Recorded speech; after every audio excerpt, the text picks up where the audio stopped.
और बदायूं कांड पर पुलिस प्रेस कॉन्फ्रेंस कर रही है, आपको सुनाते हूँ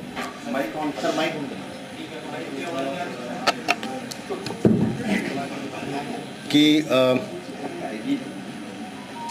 जिस दोहरे हत्याकांड की तफ्तीश पुलिस कर रही थी, उस तफ्तीश के दूसरे आरोपी जाबिद को पुलिस ने आज गिरफ्तार किया है और गिरफ्तार करने के बाद उसे पूछताछ की गई है। पूछताछ में जो कुछ भी उसने बताया है, जो सीक्वेंस ऑफ इवेंट्स बताया है, उसके बारे में मैं आप लोगों को संक्षेप में अवगत कराना चाहता हूँ। उसका ये कहना है कि दोनों भाई एक बार्बर शॉप पे वहीं काम करते थे जो पीड़ित परिवार के घर के बिल्कुल सामने है। वहाँ करीब 4-5 सालों से काम करते थे और जो भाई था उसका साजिद, उसका पीड़ित परिवार से वाकफियत भी थी, उसके यहाँ उनका आना जाना भी था।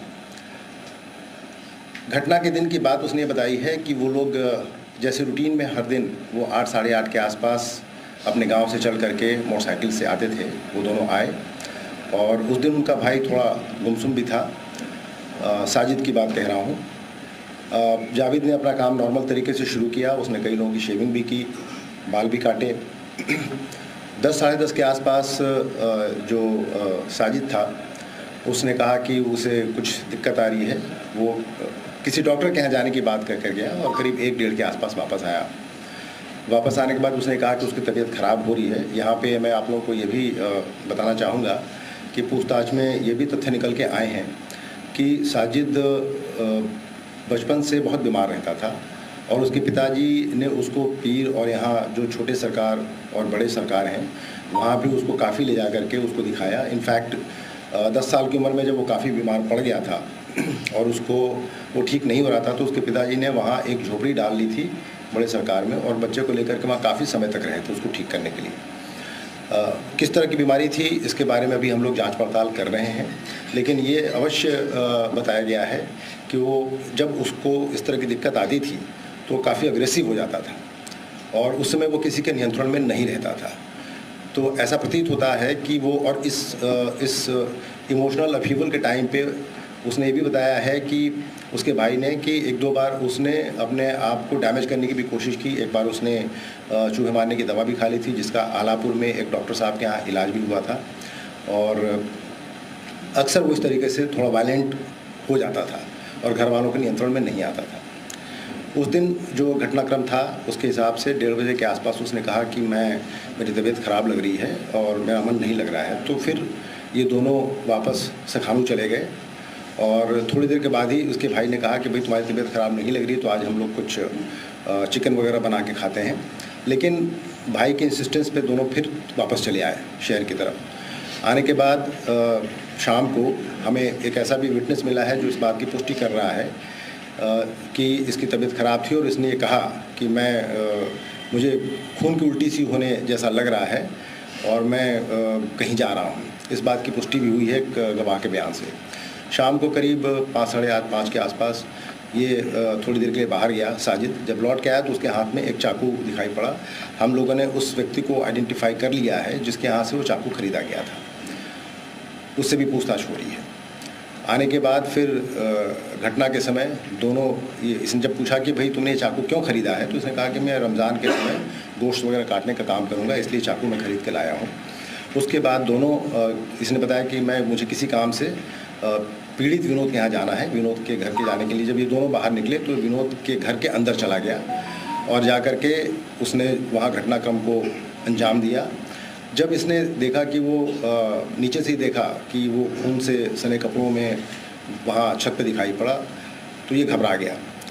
वो नीचे आए और दोनों भाई वहाँ से जब भागने का प्रयास कर रहे थे तो पब्लिक के द्वारा उनको पकड़ने का प्रयास किया गया, लेकिन दोनों वहाँ से मौका देख करके छूट के निकल गए।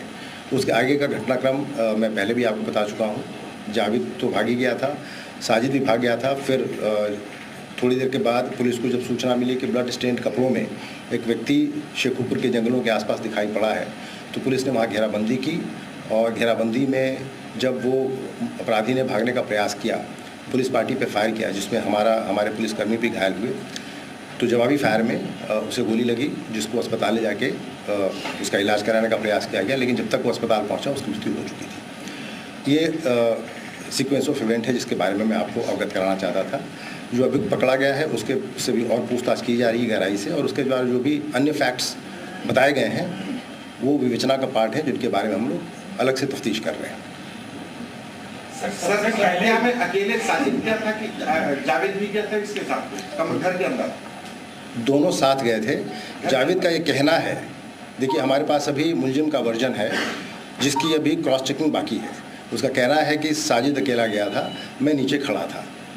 आसपास के जो कुछ लोग हैं जिनसे पूछताछ की है उनका भी ये कहना है कि जावेद वहाँ दिखाई पड़ा है। मोटिव के बारे में मैंने पहले भी आपको बताया है। एक बात तो ये निकल के आ रही है कि वो मानसिक रूप से थोड़ा परेशान था, अग्रेसिव नेचर का था, वायलेंट था, और ये भी बात समझ में आई है कि शादी भी उसकी बहुत दिक्कत में थी, चूँकि शादी उसकी अभी से 3-4 साल पहले हुई थी और कई कोशिशों के बावजूद भी उसकी वाइफ को बच्चा नहीं हो पा रहा था। एक तो स्टिल बॉर्न बेबी हो गया था और 2-3 बच्चे उसके पेट में ही ख़राब हो गए थे। ये एक बात निकल के आई है और उसकी वजह से बहुत मानसिक रूप से वो परेशान भी रहता था। इस लाइन पे भी हम लोग अपनी जांच पड़ताल कर रहे हैं। क्या तंत्र मंत्र की वजह हो सकती है हत्याकांड के पीछे? देखिए, इस कंजेक्चर पे अभी टिप्पणी करना उचित नहीं है, लेकिन जैसा मैंने आपको बताया कि जो भी फैक्ट्स हमारे पास अभी आए हैं इस पूछताछ से, उन सारे फैक्ट्स को एग्जामिन किया जा रहा है और उनको जो भी उसमें सब्सटेंशियल फैक्ट निकल के आएंगे वो इन्वेस्टिगेशन का पार्ट बनेंगे। इन्हीं को टारगेट क्यों किया था?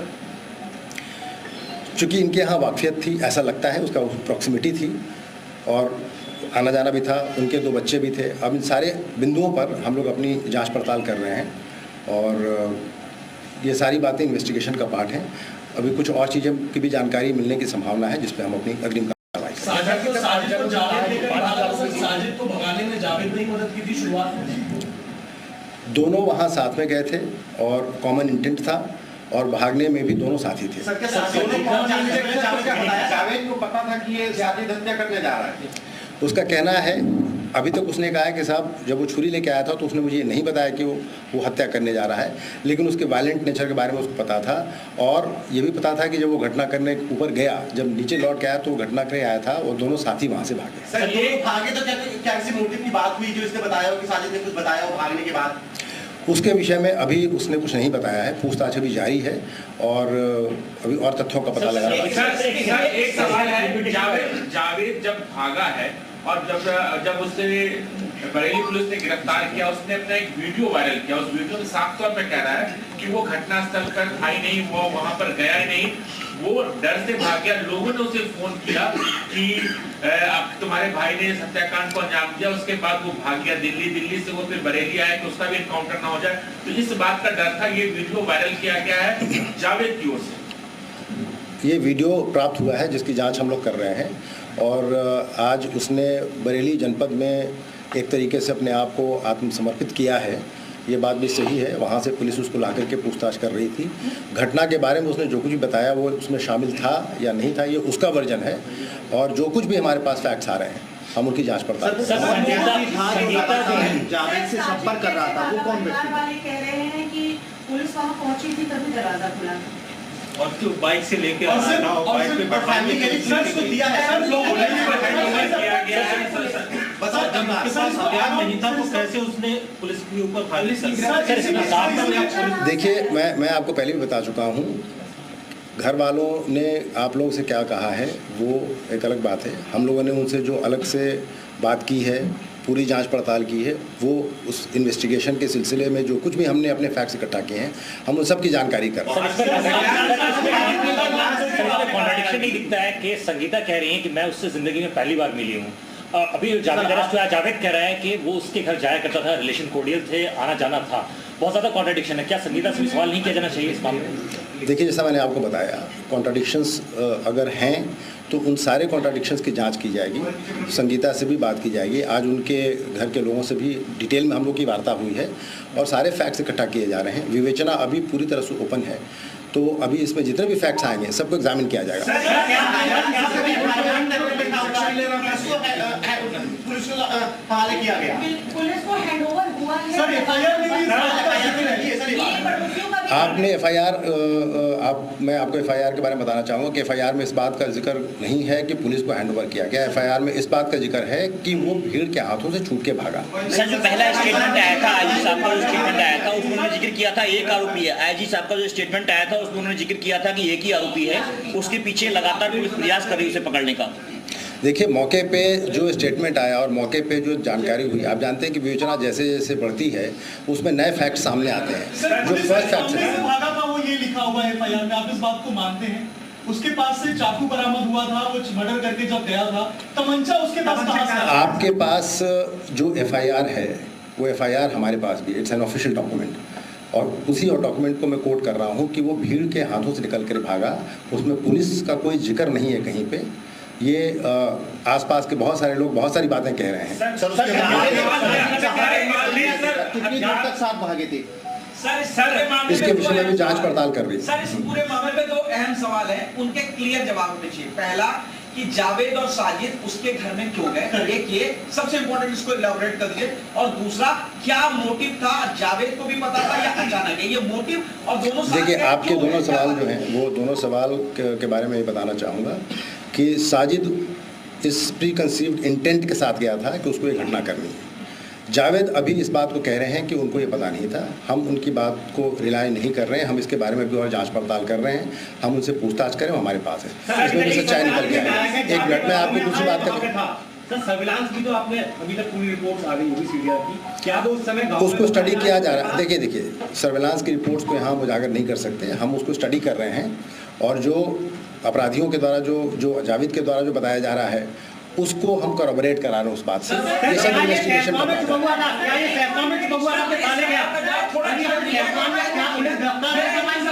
अगर आप लोग बारी बारी पूछेंगे तो मैं बता पाऊंगा।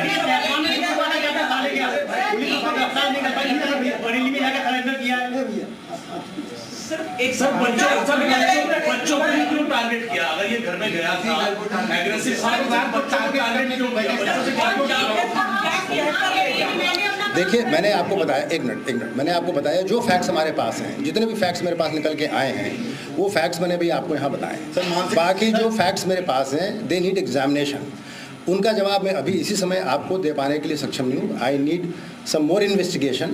वो करने के बाद ही मैं आपके बाकी सवालों के जवाब दे पाऊंगा। अभी तक जो मेरे पास फैक्ट्स थे, एक सेकंड, अभी तक जो मेरे पास फैक्ट्स थे, अभी तक जो मेरे, आप लोग अभी सवाल और पूछेंगे और सवाल काफ़ी पूछेंगे, मैं जानता हूँ। जो फैक्ट्स थे, जो सीक्वेंस ऑफ इवेंट था, एक मिनट मेरे ख्याल से आप लोग बारी क्लियर है। साजिद ने जावेद को क्या बोला कि उनके यहाँ हम क्यों चल रहे हैं, ये जाने का क्या मोटिव बताया सर? जावेद ने कुछ बताया? उसने जाने का, अभी जो जावेद का जो स्टेटमेंट हमारे पास है उसके हिसाब से उसने जाने का कोई मोटिव नहीं बताया। उसने बोला हम वहाँ चलते हैं, और जब वहाँ गया तो उसने ये घटना करते हुए उसको देखा। सर 5,000 की दास्तान क्या है? मानसिक स्थिति अगर 5,000 के दास्तान के बारे में एक सवाल है कि घटना छत पे हुई है, वो नीचे था, छत से कहीं दिखता नहीं है कि वहाँ पर नहीं छत नहीं, ये आपका कहना है। छत से अगर कोई आदमी नीचे ओवरलुक करता है तो उसको दिखाई पड़ता है। कि हाथ में चाकू था, फिर जब एनकाउंटर आपने किया उसके पास से पिस्टल बरामद किया गया है, तो क्या वो पिस्टल रास्ते में खरीदा या किसने दिया? जब उसके पास पिस्टल था तो पिस्टल से हत्या कर सकता था, चाकू का इस्तेमाल क्यों किया? और ऐसा इस तरह के 14 बार वार किया, यानी उसके मन में नफरत था बच्चों के प्रति। और सर इंसिडेंट देखिए, अब उसके दिमाग में क्या था, मैंने कहा ना कि जो आपके सवालात हैं, देखिए जो आपके सवालात हैं उन सवालों के जवाब मैं और इन्वेस्टिगेशन के बाद ही दे पाऊंगा। अभी तक जो सीक्वेंस इवेंट है मैंने आपको बता दिया। जावेद से पूछताछ अभी चल रही है, अभी और फैक्ट्स निकल के आएंगे। परिवार कह रहा है कि वो पूरे परिवार को मारने आया था, वो तीसरे बच्चे को भी मार देता, उनकी माँ संगीता को भी मार देता। सर जावेद का बयान कह रहे हैं कि उसने देखा ऊपर से उतरते हुए, वो खून से सना था, वहां से कोई पॉसिबिलिटी नहीं है कि उसे नजर आ जाएगा, और उनकी माँ, उनकी दादी सब बाहर आ गई थी, तो जावेद का इंतजार कर रहा था कि वो नीचे आए। देखिए, ये आपका वर्जन है, जो नहीं, ये जो जावेद का वर्जन है वो मैंने आपको बताया, वो ऊपर से नीचे देख पाया नहीं देख पाया, नीचे से ऊपर देख पाता है नहीं देख पाता, ये सब तो मौके पे सीन को रिक्रिएट करने के बाद ही पता चलेगा। यहाँ बैठ के हम इसको नहीं बता सकते। क्यों नहीं पकड़ा जब जावेद बाहर? जैसा मैंने आपको बताया कि इन्वेस्टिगेशन के सारे पहलू अभी खुले हैं, जो बिंदु आप लोगों ने बताए हैं उनको भी देखा जाएगा। बच्चों की मौत हुई, जैसा कि उनकी पत्नी ने बताया कि उनके बच्चे पैदा होते ही 1 साल पहले और 2 साल पहले बच्चे मरे, तो क्या इस एंगल पर भी आप जांच कर रहे हैं? उसे क्या इस वजह से बच्चों से नफरत थी या किसी ने उसे बोला था? मैंने ये एक बहुत महत्वपूर्ण जो आपने कहा, ये एक बहुत महत्वपूर्ण विषय है।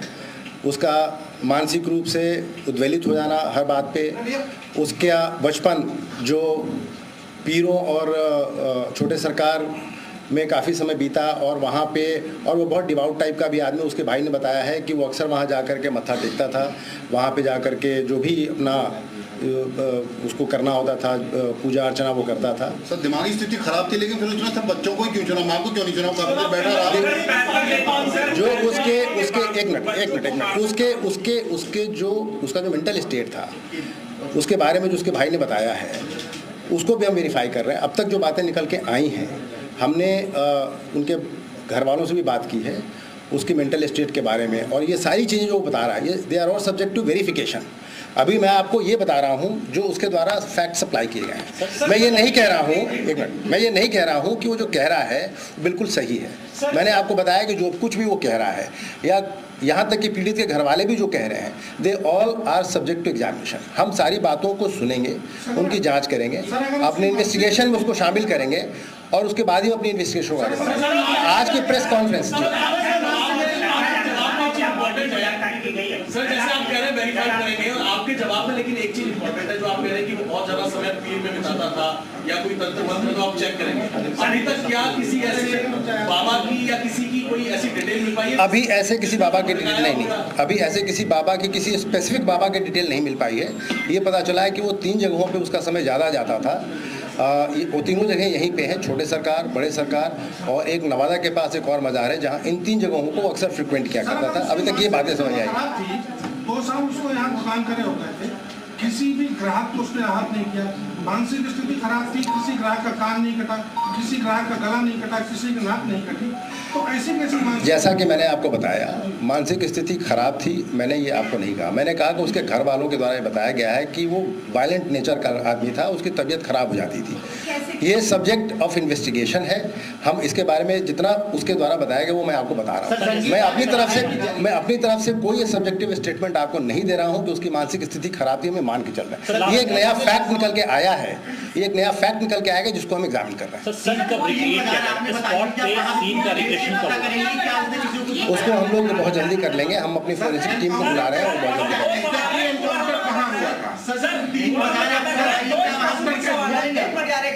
सीक्वेंस ऑफ क्राइम में 2 बहुत इंपॉर्टेंट चीज है। जैसा कि संगीता ने कहा कि जावेद गेट पर खड़ा हुआ था और वो पैसे लेने गई, तो क्या जावेद ने ये 5000 रुपए वाले मांगने की बात, क्योंकि दोनों गेट पर खड़े होंगे, कि उसने साजिद ने 5000 मांगे, संगीता गई लेने या नहीं गई, या जावेद बच्चों को ऊपर लेकर के गया, क्या इस सीक्वेंस पर उसने कुछ बताया, क्योंकि वो गेट पर खड़ा हुआ? इस विषय पर अभी तक उसने कुछ नहीं बताया है। उसका ये कहना है कि दोनों भाइयों में काम दोनों अपना करते थे, और कुछ बातें वो लोग शेयर करते थे, कुछ बातें शेयर नहीं भी करते।